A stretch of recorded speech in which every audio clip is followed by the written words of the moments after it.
Okay, so hi everybody. This is Maria Cruz-Rodriguez with Sereno Group Real Estate. Welcome to my Small Business Saturday series. I believe we are in the 11th week of shelter in place. We are in transition for the different stages of shelter in place, but we're pretty much in that kind of strict protocol. And today I am featuring Aaron Phillips, and he is the founder of Green Earth Sustainable Solutions. I actually met Aaron when we were at Tesla, and he was the global senior manager of the environmental sustainability group. So he did worldwide stuff for Tesla. It was really an exciting time, actually, for both of us. When Aaron left Tesla, he grew his company, and also at the same time, he started to do some amazing humanitarian work on a global scale. I'm excited to learn about the updates with his business, especially in times like this, and also to hear more about what he's doing with his humanitarian efforts. Thank you, Aaron, for being part of my Small Business Saturday series. Oh, my pleasure. Thank you for inviting me. I'm so honored that you asked me. This is great, Maria. Thank you so much. Yes, thank you. So what does your company GESS specifically do, and where do you service? Yeah. Okay. So basically, I started Green Earth Sustainable Solution as the work that we were doing at Tesla. I mean, basically, we were generating a lot of material at Tesla that we weren't recycling and finding some type of use for. A lot of material was going landfill. So it was one of our goals were to get the facility certified as a zero waste facility, and we did. And that was, yeah, it really was. I mean, we generated hundreds and hundreds of million pounds of material that basically, when we first started, I think we were at probably like 9% landfill diversion. And when I left the company, we were at 99.2%. So basically, so 99. Impressive. What's that? That's so impressive. Yeah, it really to get to that degree is unfathomable. When I see what's involved with production, and all the materials that are involved. Exactly. Batteries, batteries, metal, packing materials, wood, just everything. It was crazy. And those times were really, really exciting, because I mean, we could do anything. Maria, I mean, it was one of those things where, I mean, we had a blank slate. It was literally, you get to create. Absolutely. And had that power. It was a great time. Yes. And my time there, I realized though, because one thing about working at Tesla, they work you like a dog. I mean, everybody knows that. If you work at Tesla, they say one year Tesla's like a dog life, 7 years. Like 7 years, yeah. You got to be passionate, otherwise, yes. Oh man, I think so. That 4 years I was there, that 28, that's like 28 years anywhere else, and it was a tough time. But I realized that what we were doing there, I could do for anybody. And if you really think about it, Maria, come on, our facility was massive. It was a huge huge facility, 5 million square feet, worth of buildings, 10,000 employees. I mean, it was just a massive facility. So my thing was, if I could build a team to where we could get that facility certified, we could put processes in place and get that facility certified, I could certify anybody. Yes.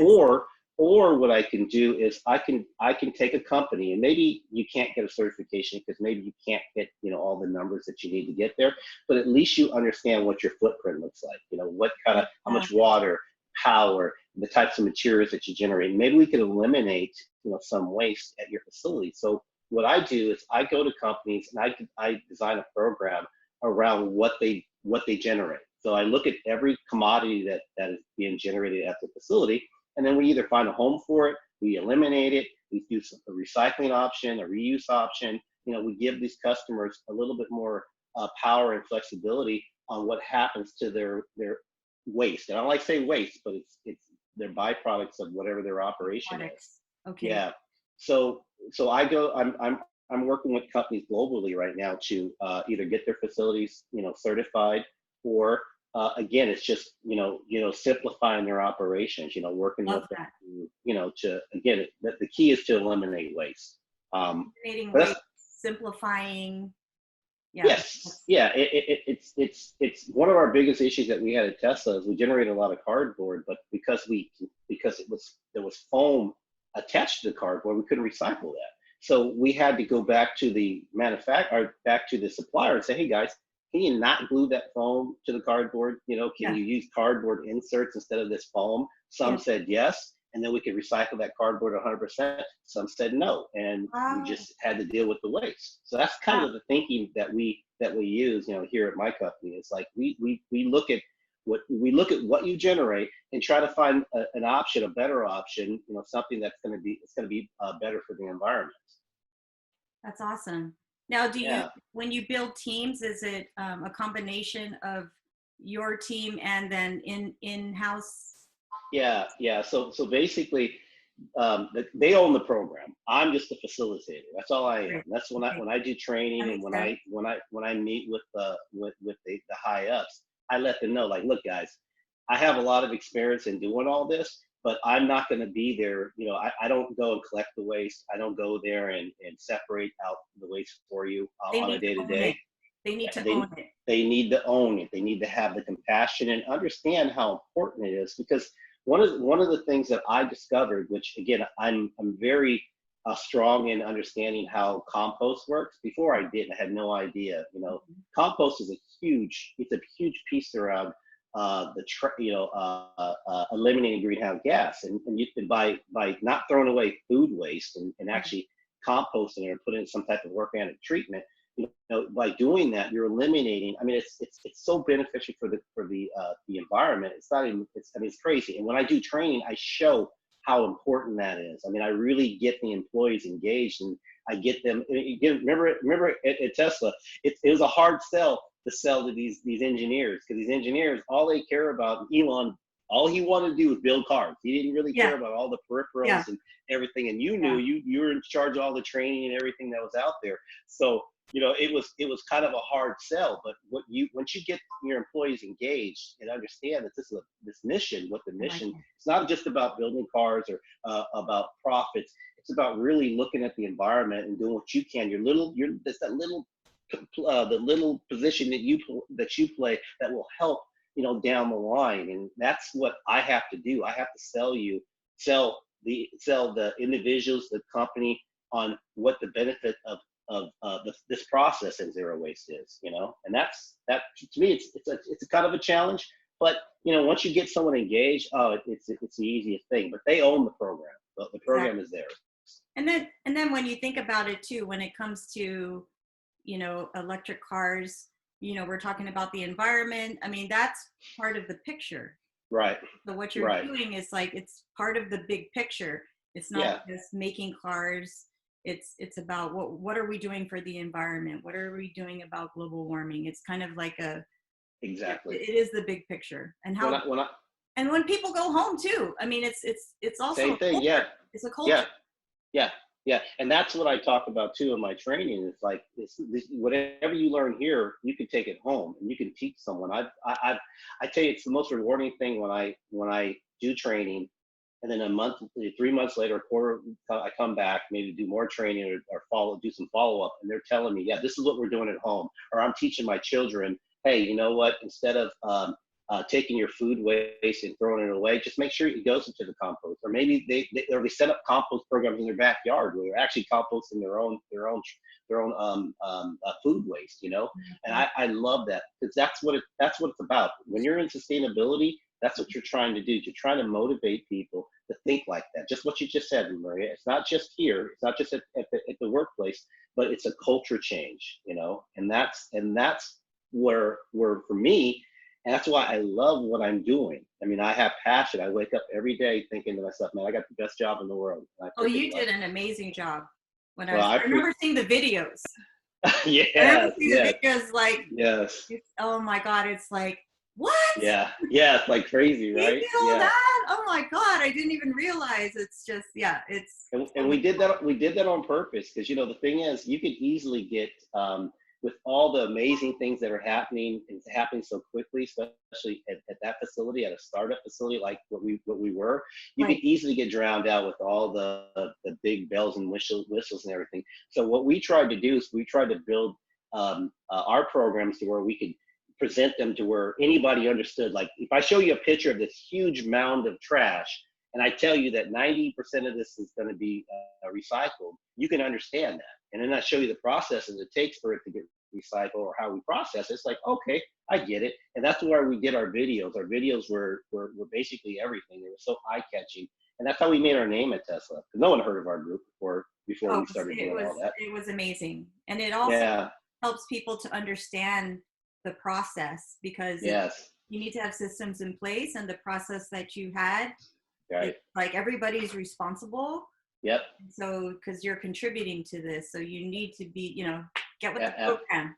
Absolutely. No, absolutely, absolutely, absolutely. And, you know, and I think another thing is too, we were learning as we were going. So I always tell people that if you're new into sustainability, there really isn't, there hasn't been a guy who's been doing sustainability for 15, 20 years. There isn't these experts. I used to go to these seminars, I'd go to these conferences, and I used to laugh in my mind. I'm thinking, they're just as clueless as I am. You know what I mean? At that point, this is, 8, 9 years ago, they're just as clueless as me. They're just trying to figure it out. And I think when it's all said and done, you just got to do something. Yes, You got to do something. I mean, when yes. it's all said and done, you do something. At least you're trying. And you're not. It's not that business as usual. You're actually trying to do something. Yeah. Because I think even just I think in the US, maybe it started in the 70s is when they started to be a little more environmentally Yeah, yeah, conscious. EPA, the EPA was Yeah, established. Yeah, yeah, absolutely. Yeah, that's when, yeah. so that's kind of my background too. So I actually I have an environmental background. So I ran a medium-sized environmental company. We specialized in waste disposal, decontamination services. We did haz waste, did these huge projects for the government. I did emergency response cleanups where I literally was cleaning up spills, off the side of the road. I went to Alaska. I worked for the Alaska Railroad, cleaning up, tanker cars that had off gas through towns and whatnot. So, Wow. so that was my background up until Tesla. Because of Tesla, my group, we did environmental, but the sustainability was what I really wanted to get into sustainability because Right. environmental is boring. You got regulations.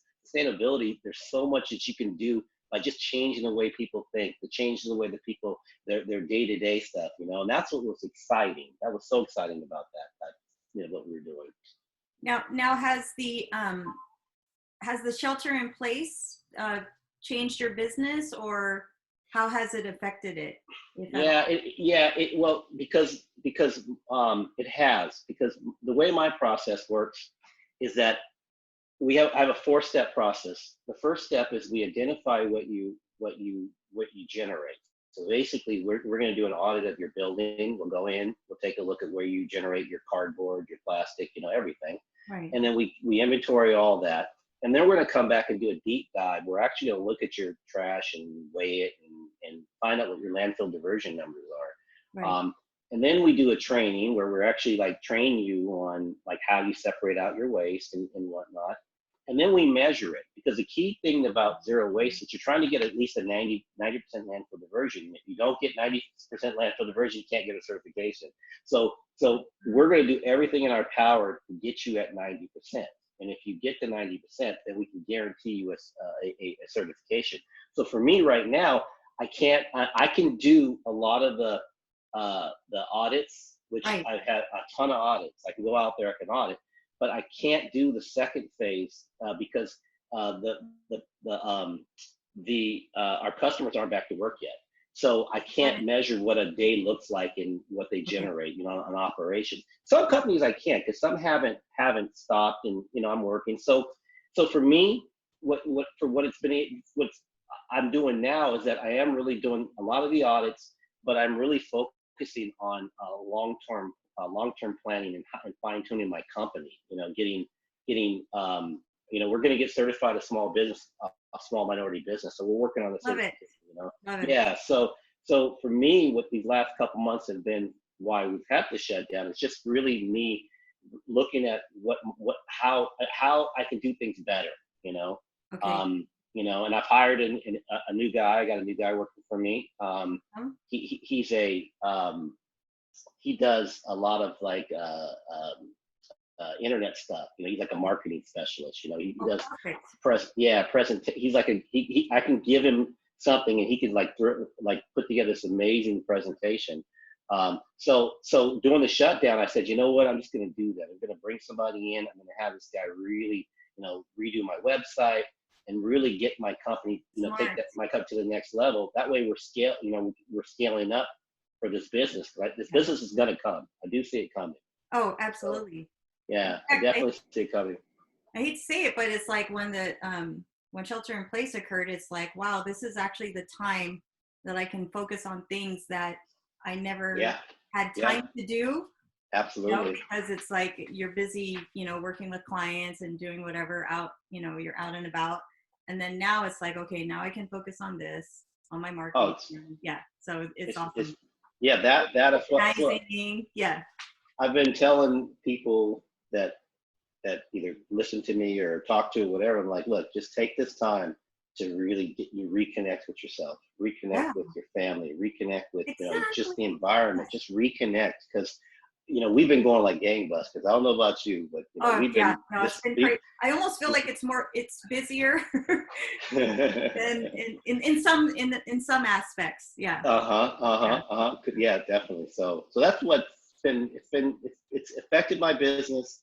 But it's also, like I said, and I've started a new business too. Just to let you know, I know we didn't, you haven't asked that question, but we're getting a disinfecting business. We're actually going to be that company that goes out there and disinfect businesses. Yes. So I'll be so right now we bought a bunch of the equipment that we're looking for. See, that's what I did back in the day, Maria. So that's second nature to me. Doing decontamination. That's old hat. That's easy.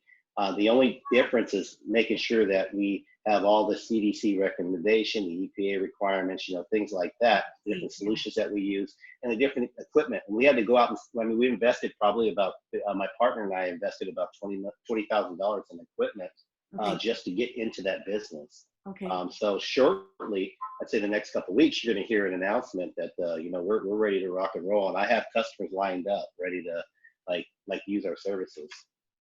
Well, keep me posted, because I'll help share the news, because that's something that I think a lot of companies will need, also because of the sense of urgency. If they want to be back in business, most likely there needs to be some type of process or certifications that it's kind of like a blessing. Yes, you are good to go. Exactly. Just to reassure their employees, that hey, the facility's been clean and will continue to be clean, because what I see is this is going to last a long time. I mean, I don't see it going away like the president says, hey, it's hot. No, because it's the mindset of people after what we're going through right now. It's going to be different.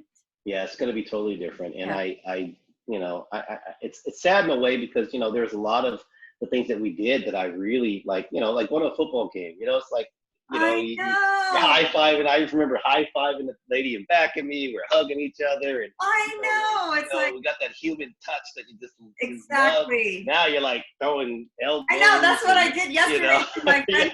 It was his birthday, and it's like I stopped by their house. It's like, someone wish you happy birthday, drop something up, and we're just like, okay. Yeah. It's like stay away from me. Yeah.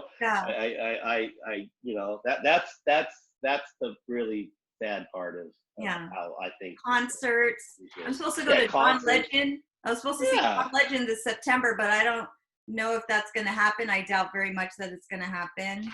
Yeah, I'm sure it's not. I'm sure they're going to cancel everything this year, because they can't guarantee, the social distancing and all other stuff. So yeah. And so also what I'd like to talk about is your humanitarian work. Oh yes, my real true passion. Yes. So I saw the video, by the way. Did you? That's so cool. Cambodia, so cool. Yeah, so part of my global position at Tesla, I traveled a lot, and I met many different people. I've been to China probably at least 8 times, for Wow. various reasons, and I just built up this global presence with friends and whatnot. I had a coworker whose brother that from Cambodia, they migrated out of here and then he moved back, and I ended up meeting him and went out for the first time to Cambodia. And I was blown away because I had never been to an underdeveloped nation like that. Again, I've been to China, which parts of China are like that, but most of the places I've been, like Beijing, Shenzhen, Yeah, they're more developed. like the urban. Yeah. Exactly. So seeing that, I was like, wow, this is crazy. I just couldn't believe like these people live the way they lived. But part of me said I kind of like their philosophy. They're really laid back. They're really kind of cool people. But I saw that they enjoy life sometimes more. Yeah, You know what I mean? without a doubt. But I did see a big need because the government is supportive. I guess you could say, as like say the United States or more developing countries. The governments in most of these countries that I'm working in right now, they really don't support the people like you would think that they would. So again, meeting different people, I said, you know what, I want to start a charity. I want to start a nonprofit to kind of not only give them money and give them food, but I want to teach them the things that I know and the things that other people know that maybe can help them, in their day to day, to where they could take care of themselves, So that's what we've been doing. And I adopted a couple. It's like teaching them to fish. Right? Exactly. That's That's exactly it. So in Cambodia, I bought a spa, and I know, right? It's crazy. And it wasn't that much, it really wasn't much. But the plan is an important thing, right? Yeah, right. Yeah, nails and stuff. But what we're gonna do is we're gonna develop that spa. I'm gonna bring the kids in. I'm gonna bring the men and women, bring them in there, teach them how to cut hair, teach them how to do nails, teach them how to do all these different things to where they can go out and start their own business, go get their licenses and everything else. But and pay them a little bit of money, get the experience. And that was a thought, about this was before all the COVID stuff. So that was kind of like the plan. It was going to be go visit a country, find out what their needs were, what the individuals' needs were, how can we help develop them and get them training and give them an opportunity to get a career regardless of whatever it's going to be. Right. And then just kind of pay it forward, and have a business, and that business generates enough revenue to where we can take care of. We can subsidize the kids that are coming in, the young people that are coming in, or the people that are coming in general, right. And then just keep moving it. Do it in Cambodia, do it in Vietnam, do it in Thailand, do it in the Philippines. Nice. Then COVID hit, and then there was a huge need for, no one's working. Like there's no one working, just like here, but there's no support either. So if you don't have a job over there, the only way that you eat is you either have family members that have money that can buy things. And if you don't have family members, then you're begging. You're on the street begging for money, for food. And you're hoping that there's individuals that will help you, which there is. So my thing was, here's what I said we're going to do. I'm going to generate, GoFundMe. I wanted to get $10,000. This is kind of what started kind of like jump started this. And we were going to adopt countries. We're going to look at a country, and we're going to adopt a country to help them with food, just nothing else. No, we're not going to, basic needs needs stuff.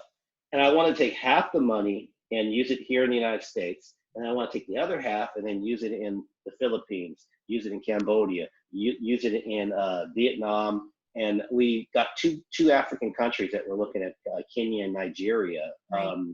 To again use that money. I have a lady in Nigeria right now that she works with child prostitutes, wow. trying to get them off the street, and she teaches them how to make soap. So her thing was, and she's just like us, right? She's just like me and you. She's not, and she hasn't been specially trained or anything like that. She's just like us. She just said, I'm going to take my money. She has these girls in her kitchen. She's making a video. This video's going to come out. It's hella cool. She has these girls in the kitchen making up soap and making up beauty products to where they can sell it for themselves. So they can take it out and sell it to where they can, give up that life.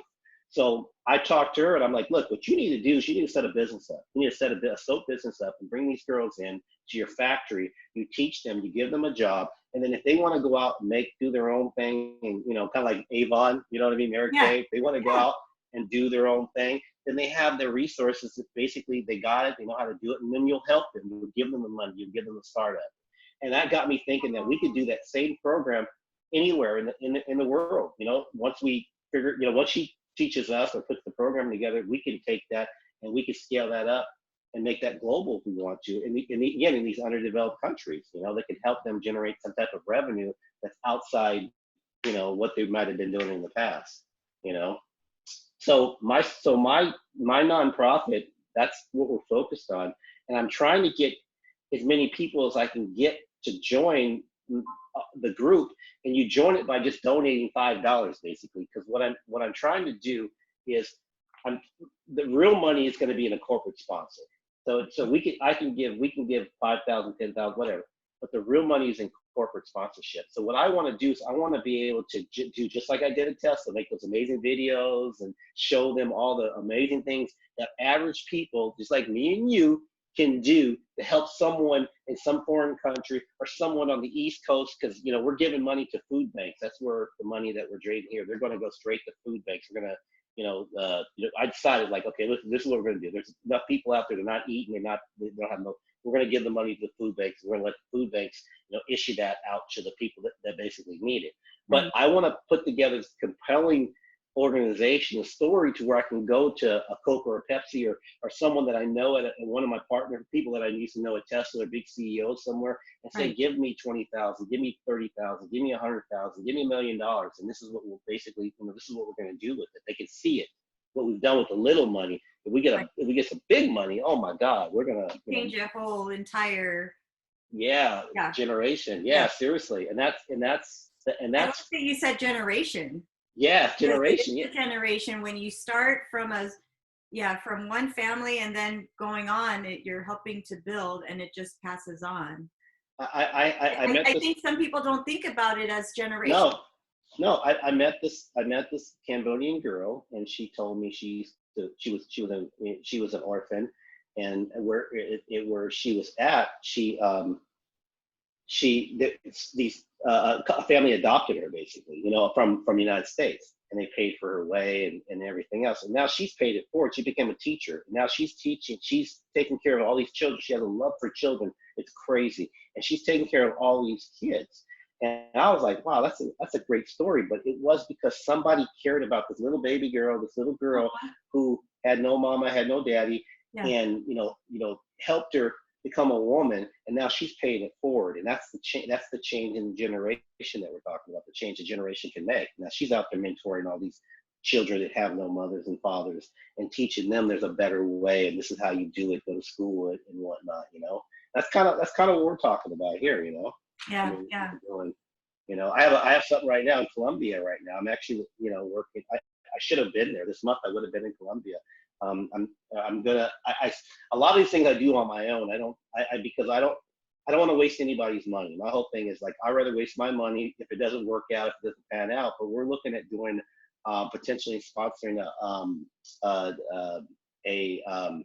daycare center for mothers that are out there, hustling. And there's a lot of, because of Venezuela, there's some issues with Venezuela. There's a lot of refugees that are coming from Venezuela. They come into Colombia. If you go to Colombia, you'll see tons of people from Venezuela, and they treat them fairly well. But this isn't their country. This isn't there. They're there to make money, but their children, are seen by themselves. They're having a lot of the same problems that we have over here. So I want to investigate. That's another part of what I do, is I do my own investigation and kind of see it for myself before I go and put it on some video saying, hey, we're going to do this. I want to make sure I touch it. I've been to the Philippines. I've been to these families' homes. I've sat and ate with these people, break bread with them. And that's what I do. And I enjoy doing that, not just this mouth that's just saying, hey, let's generate some money. I actually go out there and I touch and grab the people and really feel their pain. Empathize with them, because you get first and foremost. Absolutely. I have a friend from Brazil, so if you're ever looking out in Central South America. No, seriously. No. See, my thing is, I can't. It's just like I telling you about the zero waste thing. I can't own everything, right? So I'm trying to motivate people to do that. I've met so many people in the Philippines that that all they need is money, and they already have it all set up. They just need money. And they So, have so so many they, ideas. yeah, yeah, They love the and US. Like that I they know. do. They know They're like, they when do. you're American? Oh, okay. Yes, yeah. That's another thing that I realized is that having an American passport is like gold. I get treated. Maria, I'm gonna tell you right now. I have friends that are from Africa, and see, Africans are thought they're not thought of the best in these different countries because of various reasons. My friend told me he was treated so badly in Cambodia. And I'm gonna tell you right now, I'm a god in Cambodia. I walk in Cambodia, Got they that know blue me. passport. That blue passport, man, it's like, hey, over here, special line over here, sir. They don't care if I look like I'm from like from Nigeria or whatever. The fact that I have that blue passport, I'm treated like a king. I'm royalty over there. So that's why I know that the type of power that I have, and the voice that I have, and I can help. I can speak for some of these people, and that's why I'm trying to get other people to think and get like-minded people that can have that voice and that can help. And it doesn't matter where it's at. I don't care if it's in Haiti, South America, Southeast Asia, down in Malaysia. It doesn't matter. It does not matter. We have a tremendous voice that I think that a lot of people don't realize the power that you might have. Maybe you don't have a lot of power here. You're just a mouse here, but you could be a lion out in a underdeveloped nation where you can just be a king or a queen and make things happen over there and get people to kind of think different. And maybe not the leaders, because it's hard to convince the leader, because usually these guys are corrupt and they're rich, and they don't want to change nothing. They're happy with And yeah. it's very caste system in some places, right? So it's either Yeah. rich, you're Yeah. poor. Yeah. There's not Yeah. very many middle class. Yes. There is, and it's Yeah. Yeah. No, there's no middle. There's no in these underdeveloped nations. You're rich or poor. That's it. There's no middle class. So that's why someone like myself, I'm not political. I don't go in. I often tell people, everybody has this bad rap about China, rightly so. And it's the Chinese leaders. It's not the people, though. You go to China and you meet people over there. Oh my God, they're just the nicest warm. people. That's Oh my true. gosh. Yeah. Oh yeah, they'll just, and it helps that you're from the United States, though. it helps. It helps a lot. It helps a lot. Okay, it helps a lot. But my point is that the people there are just like us. They struggle. Exactly. They deal with the same thing that we deal with, We're and all human. and yeah, the human. But you wouldn't know that by watching TV, and all you see is the military. You see these Chinese leader, walking around sticking his chest out, like he's, like he hates everybody but his own country or whatever. It's not that it's not that way. Not when you meet the the real people. They're very, very, very warm. Give you the shirt off their back. And I've invited so many meals. Everybody wants to cook for me when I go over. Everybody wants to take me places when I go over there. I mean, it's nuts. And these are my friends now. These are the people that I keep in touch with. When I need a favor, I've needed favors for. I'm like, dude, I need you to get me this piece of machinery or whatever. You know somebody? Oh yeah, I know somebody. Hold on, Oh, that's so cool. Yeah. I'm telling you, I was looking for a static electric sprayer, and I got a hold of my guy, and he's working on it right now. He's working on trying to, because I can't do business with this particular company in China because they have an agreement with a company out here in the United States. And these guys are really like raping us on price wise. So there's a possibility like that he's going to be able to do a deal for me. So it's that's what I'm saying. It's like these guys will bend over backward for you. They really will, and they don't want anything. They're not trying to get no money or nothing like that. They're just doing it because they're good people. Yeah. Yeah. A lot of things that we can learn from too. Absolutely. When you're there, it's like we are so blessed here. We are. Even freedom, the freedoms that we have, I wouldn't trade it, for anything. I mean, we are fortunate. Yeah. Without a doubt, I never take advantage of the fact that that we are privileged. We are, but I never take advantage of that. You can, but because again, I'm trying to be happy. Pay it forward, I think. Yeah, like, you're paying it forward, and it's like we're thankful, but it's like also pay it forward because there are people that are not as fortunate as us. So I mean, I have many stories where I've had some hardened friends over in China that I had to like relate some, like say relate to an individual that I see begging for food, and they think he's lazy, and it's like, well, he's probably mentally challenged. There's probably an issue. I'm sure he's Yeah. not lazy, Yeah. you know. And then when you Like break some it who are down to them, homeless too. yeah, Like some who are oh, homeless. Yeah. My Maria, mom are homeless. I have I have so many relationships with our homeless because I live downtown.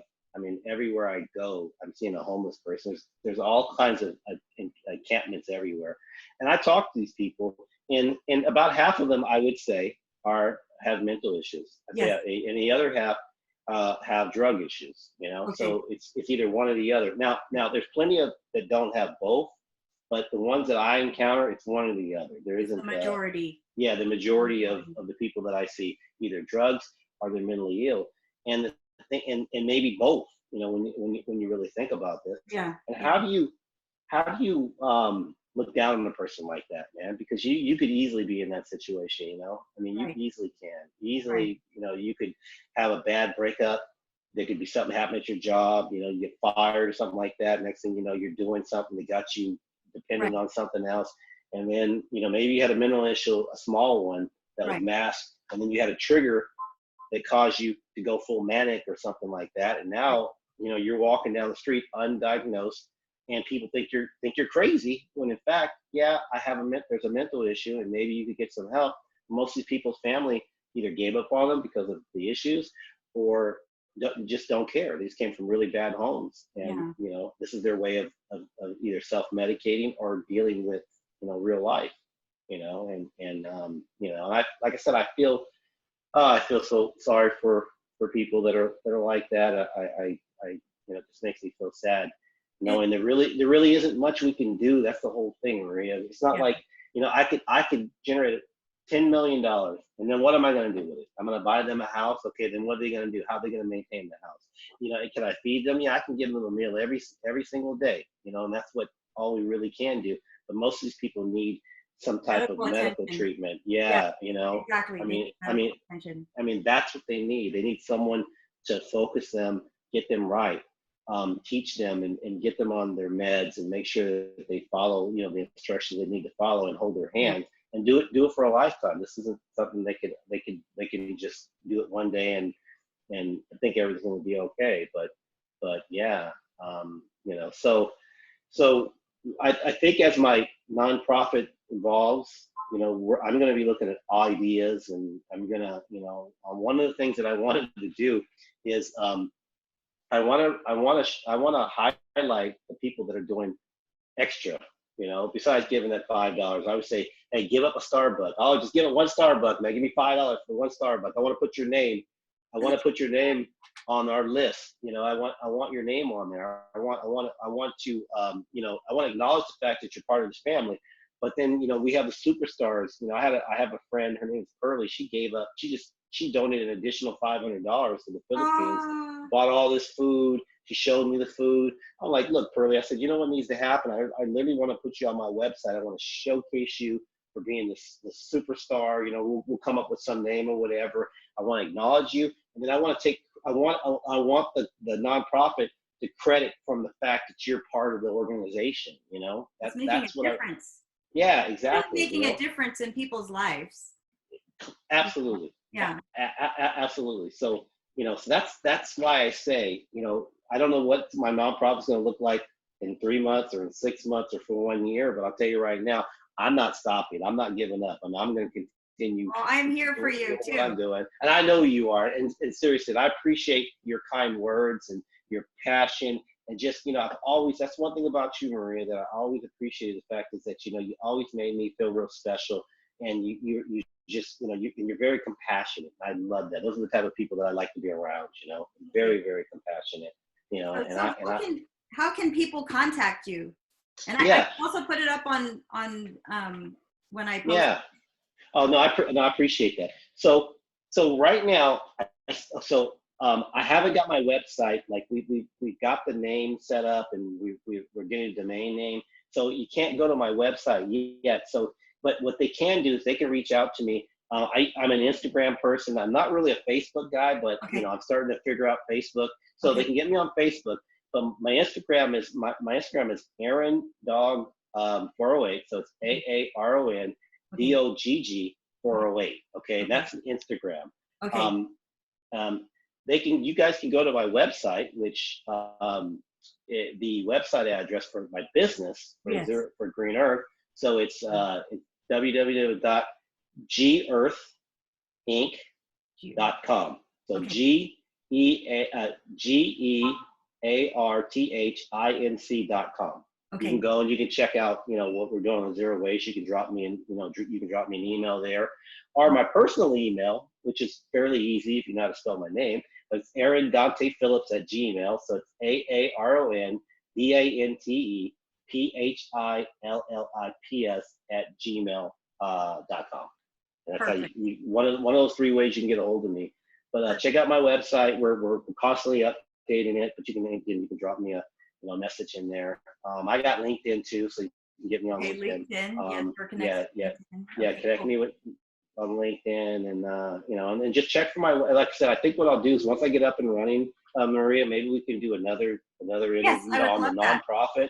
I would Yeah, love on the that. nonprofit, so that we can spend just talking about the nonprofit stuff. I would love that. I'm sure I'll have some amazing stories and some updates on how we've helped people and and whatnot. But that would be great. I really I would appreciate love that. that. Because Yeah, I also appreciate that. Sereno Group, the real estate company that I'm with, we also have a nonprofit, and every quarter, basically it is it's agent driven. So Nice. like I will give up.